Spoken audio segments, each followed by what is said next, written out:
Apakah ciri-ciri pemimpin munafik? Ciri-ciri pemimpin munafik ini ada 3 sifat munafik.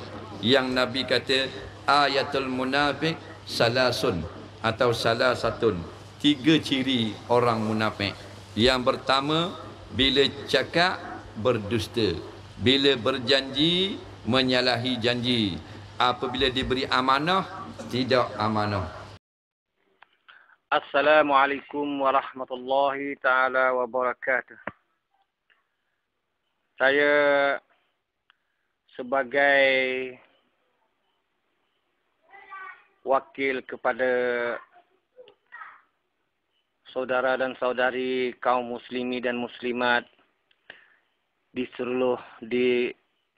seluruh dunia.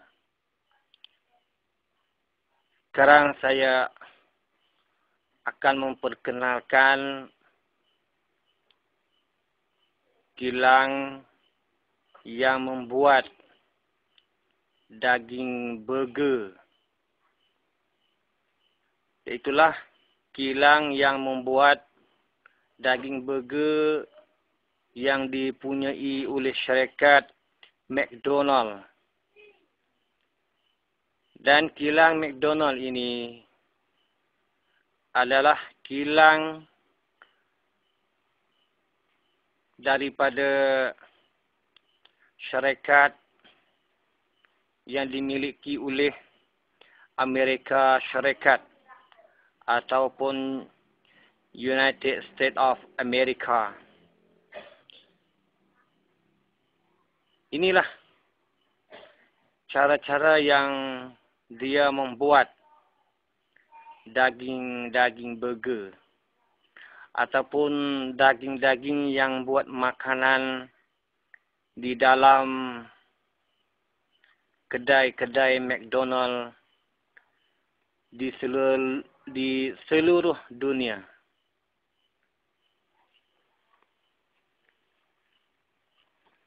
Apakah maksud yang saya mempamerkan cara-cara membuat ataupun cara-cara memproses daging burger ini?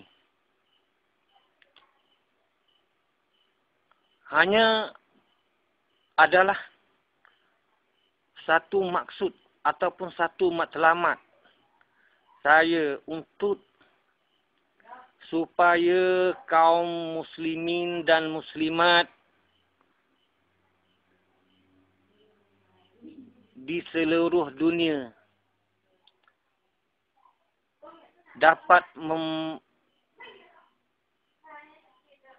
mengenali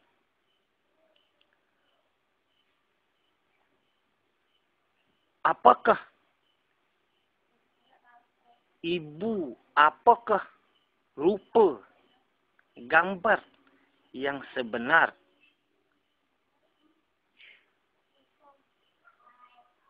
Gambar yang sebenarnya.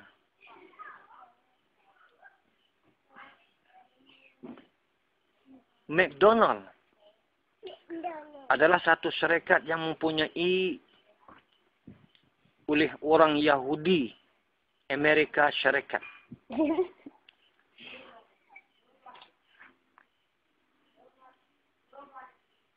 Maksud untuk menghilangkan kejernihan ataupun kesucian ataupun kebersihan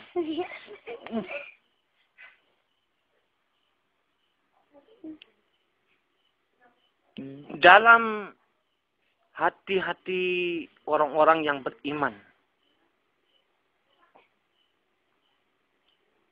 Dia mengisal ataupun dia memproseskan binatang-binatang, yaitu termasuk lembu, babi, kuda, dan sebagainya. dengan masuknya benda-benda najis dalam orang beriman akan menyebabkan kehilangan nur ataupun cahaya iman, akan menghilangkan kebaikan yang ada dalam orang-orang yang beriman.